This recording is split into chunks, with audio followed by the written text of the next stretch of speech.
So I'm James. I'm Luke. And this is Tom. Hi.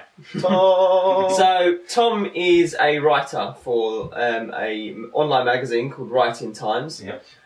We invited him here today just to sort of have a look at what we do. He was interested in what we do and he was interested in sort of putting up a little article about what we do and stuff like that. I think it might be a long article. Yeah. So, but he's come down today to hang out with us just to see what we do, get a feel for like behind the scenes of the channel. Obviously, you guys only see what's on camera and what we're playing, but Tom will actually get to see what goes behind it. Obviously, the editing process. He gets to see our equipment and stuff like that. So yeah. Thanks for having me. Glad to be here with you guys. Cheers. So, but obviously, this was the little thing that we was talking about. Obviously, Tom contacted us. Was it last week? And just said, he was interested in having a go, so we invited him down today. We usually do our recording and stuff on Sunday, but we've moved it today. I screamed like a little girl, actually. Just a little change up. It's nice. So, but it's going to be a bit of a different week for us, obviously, because we're going to do a couple of verses. So we're going to do me and Luke. Obviously not 2-on-1 because that'd be a bit unfair, but we're going to do a couple of versus games. I can take it. He probably could. He probably could. So we're going to do a couple of verses, get a bit competitive, see who comes out on top on that one, and then we're going to do like a little questionnaire as well. So Tom's got some questions that he'd like to ask us and things like that. So it'd be really nice once we get those videos up if you guys could obviously check out our stuff, but especially check out Tom's stuff as well. We put links and stuff in the description. Tom's written a few articles about gaming, actually. He's done some really good ones. Do you want to go into a bit more into what you've done? Well, no, I'm obviously just like a gaming writer for Writing Times. There's quite a few up there at the moment. I've just written an article actually about the top 5 Star Wars games ever released. I love Star Wars, man. So that'll be with you probably next week at some point. So have a read of that. Obviously, if you agree, then let me know. If you disagree, I don't really care.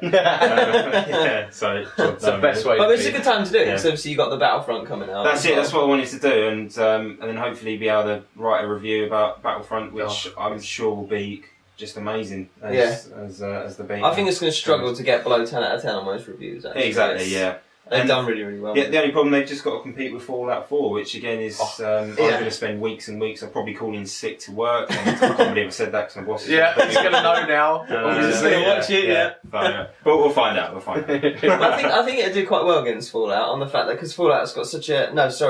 obviously Star Wars has got such a back history. Yeah. And obviously, because there hasn't been a Battlefront game in so long, obviously that nostalgia has built up and built up and built up, and it's got such a massive hype that's just going to go in one. Yeah, but Fallout as well has a huge following. You know, they are both big games in their part, but I think Battlefront is going to be big enough to stand beside it. So if someone said to you, right, is £90, you've got a choice for 2 games out of Call of Duty, Fallout, Star Wars Battlefront, what 2 would you go for? Fallout and Star Wars. Really? Yeah. Would you not? I'm not a massive Call of Duty. I'm not a massive See, Call of I'm not the same. I think Call of Duty is now exactly the same as every other title. You are played right. one, you've played them all. You are right. See, I mean, I would still choose Fallout and I would choose Battlefront, definitely. Because obviously I've only got 2 choices of 2 games. They're the most that I'm going to get out of. But I do like Call of Duty. I enjoy Call of Duty because it's just that competitiveness gaming I like. And it just changes all the time as well. I mean, I know people sort of feel that. But it's the same when people like play FIFA every year. To me, that game is exactly the same every single year. Every single I've actually got a review of that as well. I'm sure the grass I say exactly the same. I say that all they've done is they've repackaged it, put a new picture of Lionel Messi on the front, and then just put it out. But this year they've got women's football. Which, that's a change that probably you'll only know if you play it. Yeah. It's the same with Call of Duty. You only notice the changes if you're not a diehard fan, but if you buy it every sort of year that it comes out and you play it. That's it. And then you notice the differences that they've made. So you know how smooth it plays. Just the way that the games play, the respawns and stuff like that within games and stuff. Like over the time, like you would respawn in your enemy's area and stuff like that. As Call of Duty's come on, you know, they've got a lot better there. The game types and things like that, and how broad the modes are as well. I mean, you've now got zombies. You've got a new parkour mode coming up in Black Ops 3. Very good. You've got the new difficulty level, which is realistic. So you've got 1 point of health. That's it. So any type of damage whatsoever, you're dead. So that's a massive concentration on co-op. again, that's going to make a different feel to the game. So again, that's what's going to change the game, from past ones. But you're only going to notice that if you play. Yeah. Well, we'll see. Obviously, I'll give it a play and see what it. I mean, but definitely, I would choose Fallout and Battlefront. Definitely. Yeah, without a doubt, Fallout is just. It's just going to eclipse, I think, any other Fallout game and any other role-playing game. If you ask me as well, it's just going to. There's just so many additions to it now as well, like the house building, the weapon customization, the mods. And the mods as well. Yeah. That's a massive thing. The weapon and the armor mods in this game is I think that is going to be the winner. Plus, obviously, the VAT system where you can obviously stop, see what part of the body you want to shoot, and then just go for it. Yeah. Have they expanded that at all? Yeah. So you get longer. And, like if you're like me, a bit of a wuss when it comes to like super mutants coming around the corner, I just like to I give it a little bit of a scream, and then I just press the button, like literally pause it, and then take a breather. Go pee.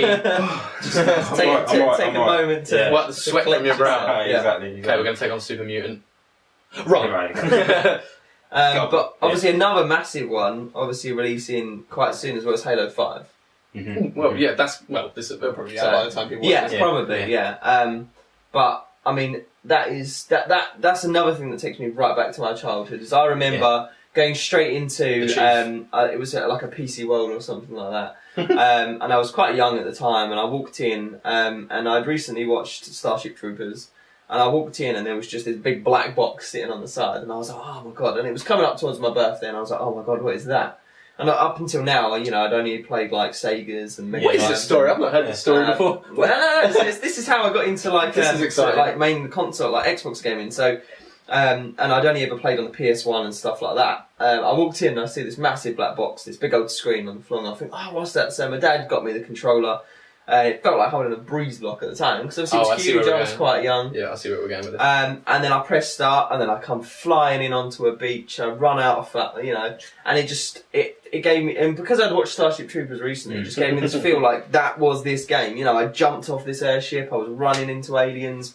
All these sort of soldiers were running and asking for help, and I was storming through like a one-man army, destroying everything. And that just literally, that was it. That was like my first shot of the gaming drug properly. And you're addicted for life. And I just said, right, Dad, I need this for my birthday. And he was like, no way, too expensive, blah, blah, blah. And he led me on for about 3 weeks. And then it got to my birthday, opened this huge box, and it was an Xbox. And he got me Halo Combat Evolved, and the original Splinter Cell, the very, very first Splinter Cell.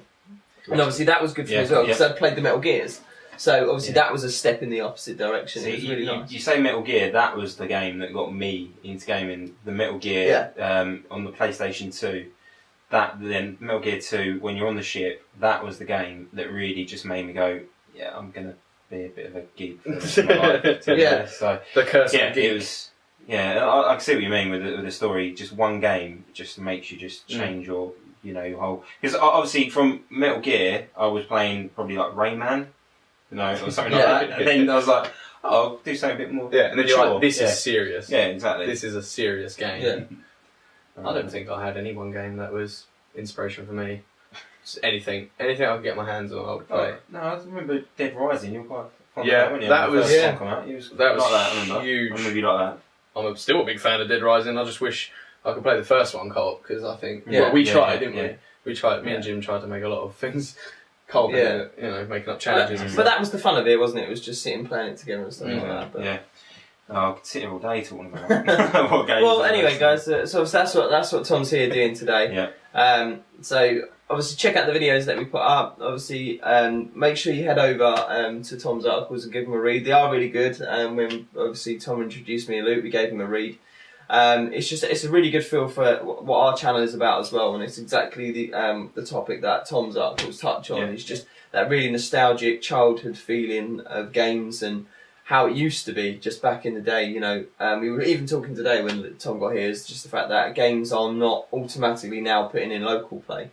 A lot of games still are, but a lot of games are heading away from that and not putting them in, and it is a shame because it's just losing that feeling of me and Luke sitting next together as 13-year-old and just sitting down playing the game together. You know, it wasn't over the internet. And stuff we like mentioned that, GoldenEye, didn't we? Yeah, because that was the game, really. Yeah. You know, it's probably a game for a lot of people. Yeah, four of you, four kids sitting around the TV, all just playing around with the GoldenEye. Yeah, and instead of arguing about lag, you're arguing about screen watch. Yeah, exactly. So Don't look at my screen. you know, so there was always an excuse as to why someone killed you. It wasn't because you were terrible; it was because someone was watching where you were. Now it was lag. So but you know, that's just lag what. So well, yeah, because you always, if there was two of you left, you always peered over to the next screen to see where he was. Oh yeah, he's there. And you're like, He's got the golden gun. Yeah. So many arguments. But that was the whole fun of it. That was the point of those games. And nowadays, you're sitting in a room on your own. I think it's a bit depressing, really. I mean, it's especially one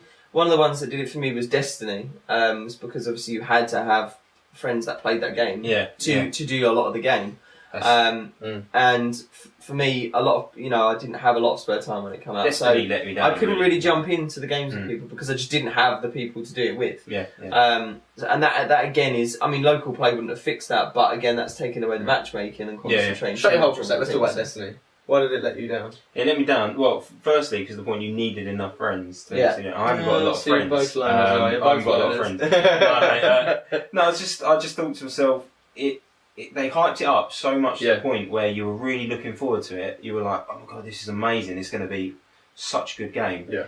And then you brought it, you spent your hard-earned money on it, and you put it into the console, and you were just, I think, in the first 20 minutes going, why did I get this? And that's what I felt like. I was like, and not many games do that, where you feel like you've wasted your money. Yeah. But that was one so of the games. quickly as well. Yeah, exactly. Yeah. Maybe after like a week going, just sell it now. But I mean, but there is obviously people out there that love it because it's done so well. So obviously that is just pure opinion. It's down to. That's it. I mean, I'm more on your side in the fact that I was just it promised so much and delivered little. It's how I feel. Yeah. But then Luke is completely on the other side of the fence where he absolutely loves it. He's playing it every Tuesday when the movie comes out. He's playing it through the entire week. Yeah, I have a lot of gripes with it. There's a lot of story issues which they've obviously cut out. We all know there's been some controversy about that, but it's at the end of the day, it's still a good game to play with friends. If you do have 6 friends to play, you'll have some of the best gaming experiences you can have. Yeah. The raids they make, I mean, if you two haven't done, no, you've missed out big time because they are some incredibly well designed content there, and it's definitely worth doing. But I don't disagree with what you both said. No. But I mean, that's the beauty of games. It's just down to person. No one person. Not everybody is going to like every game that comes out. Sadly, I'm in the minority at the moment, so I'll keep my whole shut about that. Well, guys. So just move over, check out our other videos that we're going to do with Tom today. Make sure you do head over and check out his articles. They are really, really good, and they just touch on. A few subjects that are sort of being lost now with games. Yeah. More sentimental. Definitely. I think because we're the older gamers now, is we appreciate things. Like that. We're not really old. Well, no, grew up with a Mega Drive. People now are coming in from the 360. We are coming back to free consoles. But you hear kids these days like, oh, back in my day we had 360. And we're like, no. You want to be able to had a little square controller with 4 buttons on it. To try and make it work. Those cartridges, we were at the gaming forefront, I think, as it started to become more and more popular. Well, thank you very much, guys. So obviously check out our other stuff. Go over and we'll put the links in the description for Tom's website and articles. Just make sure you get over and check them out. And check out our versus ones that we're doing today. So bye from me. Adios. Bye from me as well. Bye from Karen. Bye.